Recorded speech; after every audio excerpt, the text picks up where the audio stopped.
So with all the banks taking a dive because you're worried about them going out of business, and then Schwab taking a 25% hit, everyone's like, what about our accounts? We have money at Schwab. We have money at these broker dealers. Do we have to worry about it? And everyone's hearing about FDIC, which covers the banks. So the broker dealers protected the same way. And yes, they are. Well, it's not exactly the same thing. It's called SIPC, Securities Investor Protection Corporation. It's funded, it's government mandated, but it's funded by all the different broker dealers and investment banks and stuff like that. Like when Madoff, when they had to pay for all the accounts from Madoff, 15 years, oh my God, 15 years ago. And it wasn't because Madoff ripped them off, it's because his broker dealer went bankrupt. All the premiums from all the banks that we had, they all went up. I mean, we were paying before 2008, our fund, we were paying into SIPC maybe $400 or $500 a year, maybe $1,000. After Bernie Madoff, we did it, and we're like, I did the math, and it was like $47,000. And we're a small company, and I was like, how is that even right? We did the math a million times, and then we realized it's because of Madoff, the premiums went up. So SIPC is funded by the Wall Street banks, investment banks, broker dealers, and stuff like that. It's not funded by the government. It's mandated by the government, but not funded by them. So now back to the question, are you in trouble if your broker dealer goes under? Well, here's the thing. When you buy shares, there's a thing called street name. So if you buy shares, you go buy 1,000 shares of Tesla. You're not actually buying it. The broker dealer is buying it as the owner of record, but you're the beneficial owner. They do that because it makes it easier to sell them. Because if you bought the shares yourself and they're in your name, and then you go to sell them, you might have them in your vault, or your vault, right? Who has a vault, but who has a maybe a safety deposit box or your left-hand drawer in your desk. And when you go to sell them, you have to bring them down, sign them, and bring them to the broker dealer, kind of like a title in a car. You have to sign a stock power to do this. That is not always going to be okay. Could take a while, considering settlement is 2 days. When they do a trade on Monday, they expect it to settle, which means the two broker dealers meet up and exchange cash for securities within 2 days. That's really fast. So they have a thing called street name.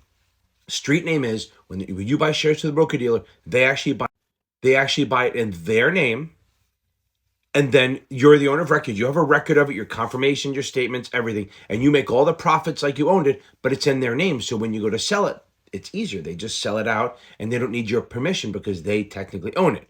So that's where SIPC comes in. If you have the shares in your own name under what they call direct registration system, you own the shares. So even if, say you're at Schwab, they're fine. I'm just using an example. We'll just forget it. We'll use Dewey, Cheatham, and Howe. Okay, Dewey, Cheatham, and Howe is your broker dealer. Why you go with them, I have no idea. You buy 1,000 shares of Tesla. Woo, okay. And then Dewey, Cheatham, and Howe, because you're a ripoff artist, goes out of business. What happens is if you own them in your name, you just go back to the transfer agent or the recording agent, whatever it is, and they have you on record as owning the shares. They'll just issue new shares. There are issues with that. It takes a while, so it's a pain in the ass, but you are protected that way. So SIPC will not cover you for the most part. There are exceptions, but SIPC will not cover you if the shares are held in your name because you don't need it, because you are an owner of record, right? So if you buy the shares in your own name under the direct registration system, Tesla will have you as a record as owning the shares. So if your broker dealer goes bankrupt, they know you're there, you're protected, you're good. But if they're held in street name, Tesla has no idea who you are. They know that Dewey, Cheatham, and Howe is the broker dealer. So if you buy the shares again in street name, which is 99% of the shit is done, you are going to be protected by SIPC. So SIPC will step in if your broker dealer goes bankrupt, not for fraud, not for cyber hacking, unless it forces. Remember, if fraud and cyber hacking cause the company to go bankrupt, the broker dealer to go bankrupt, you will get your money.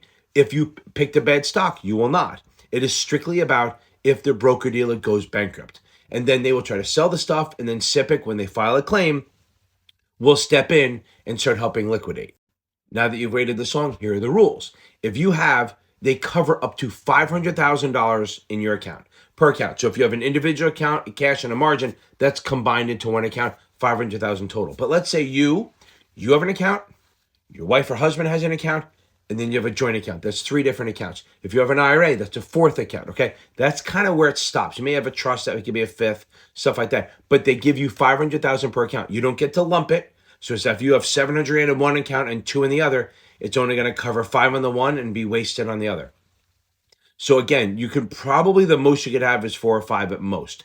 They cover up to $500,000 in your account, of which $250,000 can be cash. So again, they cover up to $500,000 in your account, of which 250,000 can be cash. So if you have 300,000 in uninvested cash, you're only getting 250 of that. You may still get the other stuff through liquidation, but SIPC will only cover up to 250 grand in cash. So if you have 500 grand in your account, it'll be covered as long, and if it's all securities, every penny will be.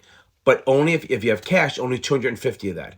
Now remember, it's for securities, not for gold, not for futures, not for forwards, not for any kind of precious metals, not for real estate. It is strictly, now REITs would count because they're securities, but it only covers securities or uninvested cash. But considering probably very small amount of people have even more than 500 grand in their account, which is sad. We should all start saving when they're in our 20s. Then it's probably not, you're probably fine. And what you could do is have 500 grand in Schwab, 500 grand in Dewey Cheatham and Howe, 500 grand in Credit Suisse. Oh, not Credit Suisse. That's a bad one.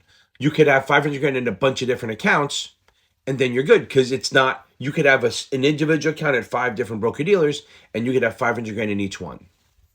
Well, I'm sure I'm glad I did a 10-minute video. Jesus Christ. If I'd done 3 minutes, I'd have shut up 5 minutes ago. So again, if you're with a broker dealer, you don't need to pull the money out. If you're under 500 grand, well, if you're over 500 grand, why are you listening to this? But if you have 500 grand or less, you're pretty safe. You're going to get your stuff. It's not immediate. You actually have to file for it, but you're in good shape. So there's no reason to pull your money out of your brokerage accounts. As long as they're SIPC members, which literally every FINRA broker dealer is FINRA registered or FINRA member. So we got this. Stay strong, and we're going to get this. And if you're studying for the licensing exams, and this is why you're on here, check me out every Tuesday and Thursday night. I do a live on YouTube, 8:30 p.m. Eastern, Capital Advantage Tutoring.